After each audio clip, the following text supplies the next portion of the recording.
درود به همه. عرفان مورفینم. امروز میخوایم با هم دیگه یه موزیک رپ خفن بنویسیم.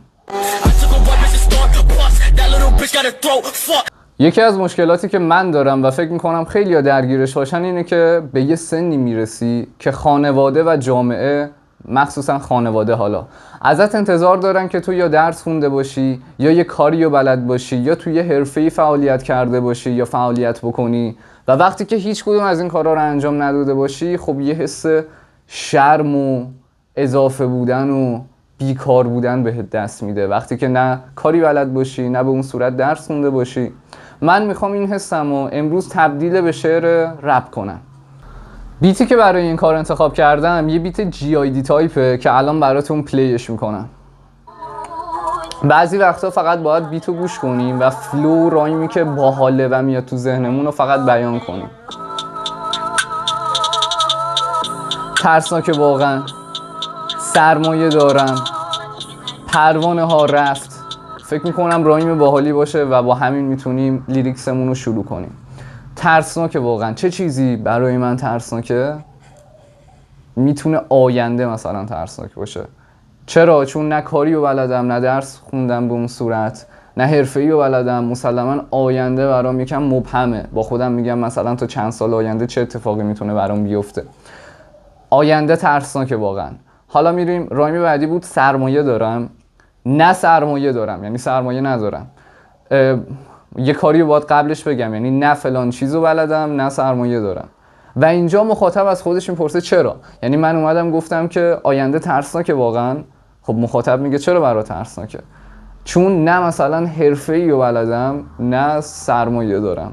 حالا حرفه‌ای بلدم ممکنه یکم وزنمون رو به مشکل بندازه، نه کاری رو بلدم نه سرمایه دارم. فکر میکنم باحال شد. یه بار بخونیمش. آینده ترسناکه واقعا، چون نه کاری رو بلدم نه سرمایه دارم.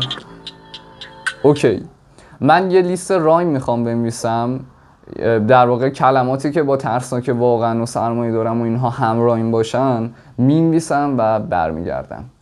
خب من تو این چند تا رایمی که نوشتم به نظرم بد وایب واسم باحال بود و یکم هم بهش فکر کردم که چه لیریکسی میتونیم براش بنویسیم که باحال باشه. بد وایب واسم چی برام بد وایبه؟ وقتی که فکر کردم به این نتیجه رسیدم که کار کردن. من کلا کار کردن رو دوست ندارم. حالا نمیدونم شما هم اینجورید یا نه. اینکه بری سر کار و کار انجام بدی برام به این وایب خوبی نمیده. و یه شغل و مثال زدم، کارمند بودن. الان براتون میخونم که ببینید چی جوری شد. یا آینده ترسناکه واقعا، چون نه کاری رو بلدم نه سرمایه دارم. دوست ندارم کارمند بشم، هم خسته کننده هستم، بد وایب واسم. به نظرم باحال شد. توی رایم های بعدی یه دونه حرکات ساعت داریم، حرفای آخر، اشکای مادر، شبها ببارد، پروانه ها رفت و فلان. حرکات ساعت به نظرم باحاله. مثلا استرس میده حرکات ساعت، حرفای آخر، اشکای مادر. چند تا رایم رو میتونیم پشت سر هم بگیم حتی که در یک خانواده معنایی هم باشند. استرس میده حرکات ساعت، حرفای آخر، اشکای مادر. اوکی هم به نظرم. حالا چون چند تا رایم پشت سر هم نوشتیم یکم بار معناییمون ضعیف شد. معنی میده ها ولی خب اونطور که باید نیست. میخوام بیت آخر رو یکم پرمحتواتر بنویسم. ما یه شبها ببارد داریم با یه پروانه ها رفت. پروانه ها رفت خود کلمه شد معنی نده. یعنی چی؟ جمع پروانه ها نمیشه بگیم رفت. جمع پروانه ها رفت تنده. اما اگه مثلا یه مثل اضافه کنیم میشه مثل پروانه ها رفت. مثلا عرفان مثل پروانه ها رفت. ولی باز این خیلی معنی نمیده، چون پروانه، رفتن پروانه باید یه چیز المان مشخص و جهانی داشته باشه. مثلا پروانه ها چی جوری میرن مگه که من میخوام مثل پروانه ها برم؟ میشه مثلا یه شم باز اضافه کرد، عرفان به سمت شم مثل پروانه ها رفت. چون پروانه ها میرن سمت شم چون تشخیص نمیدن که، یعنی نمیدونن که این بده، میرن و میسوزن و این داستانا. ولی خیلی به نظرم تو این کار باحال نیست. به خاطر همین شبها ببارد و میخوام استفاده کنم. یه چیزی میخواد شبها بباره.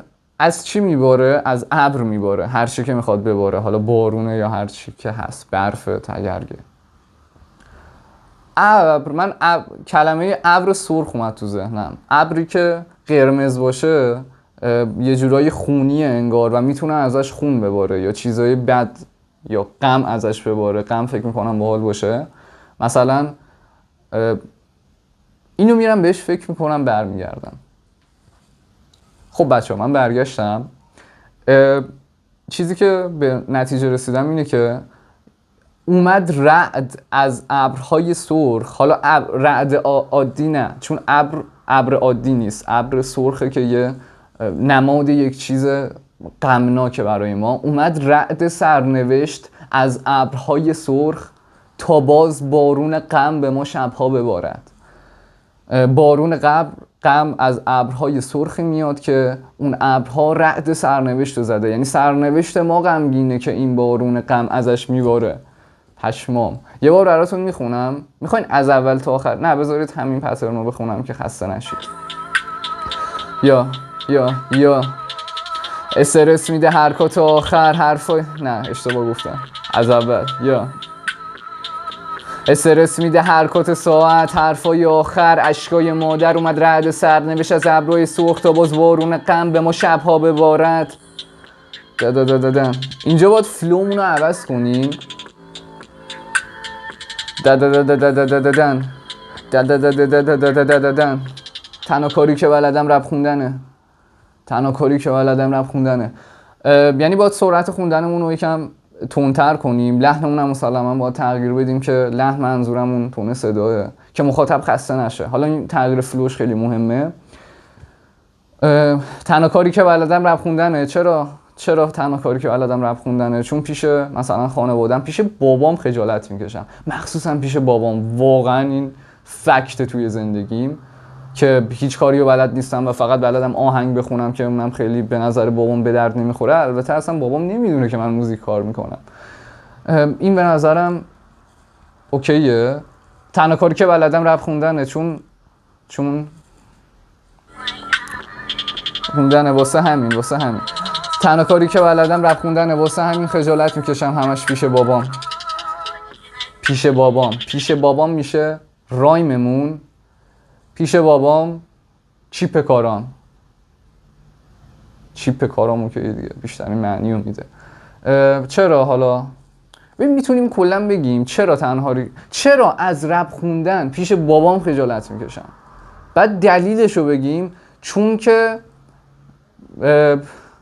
بابام مثلا خیلی داره برای خانواده زحمت میکشه و من همه کارام چیپه و من بیکارم. اون داره زحمت میکشه یه کاری انجام میده، من بیکارم و همه کارام یه جورایی خیلی از کارام چیپه. یعنی بذار بیتو پلی کنیم. اینو البته باید ویدیو رو کات کنم چون توی ویدیو خیلی نمیتونم، تمرکز هنوز ندارم که ویرایش رو بتونم تو خود ویدیو انجام بدم. پس میرم و دوباره برمیگردم. خب بچه ها من برگشتم. الان یه بار براتون میخونم چیزی که نوشتم. یا تنها کاری که بلدم رپ خوندنه. واسه همین خجالت میکشم همش پیش بابام، چون اون واسه خانواده خیلی تلاش میکنه و منم یه بیکارم که اکثرا چیپ کارام. خیلی دارک شد. برای پترن آخرمون دندردن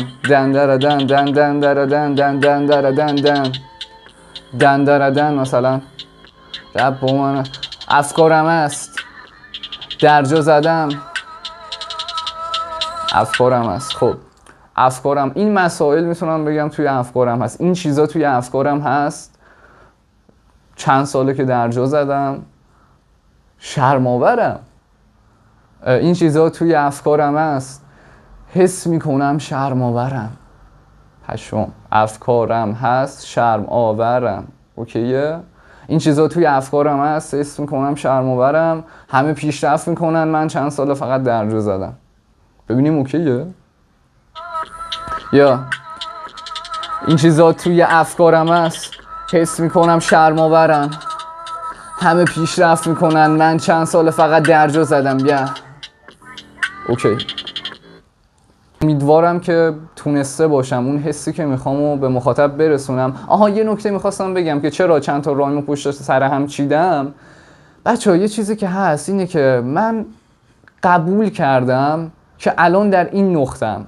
یعنی اول پذیرفتم که من یه سری ضعف‌ها دارم، مثلا شاید نتونم خیلی قوی تر از این بنویسم مگر اینکه مثلا تمرین کنم یا خیلی بهش فکر کنم.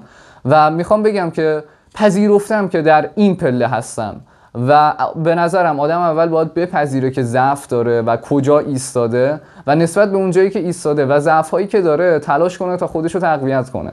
یعنی فعلا این چیزیه که از من برمیاد، اما حتما تو تمریناتی که میخوام انجام بدم خودم رو ارتقا میدم و توی یه لول بالاتر میتونم حسم یا اون اشعاری که میخوام به مخاطب انتقال بدم. مرسی از اینکه ویدیوی منو نگاه کردید. فری استایل کامل این رپی که نوشتیم هم توی یوتیوبم پست میکنم، پست که نمیشه کرد، نمیدونم اون جایی که استوری میکنن اسمش چیه، میذارم هم توی یوتیوب میذارم هم تو پیج اینستا میذارم. مرسی از اینکه این ویدیو رو دیدید. چاکس.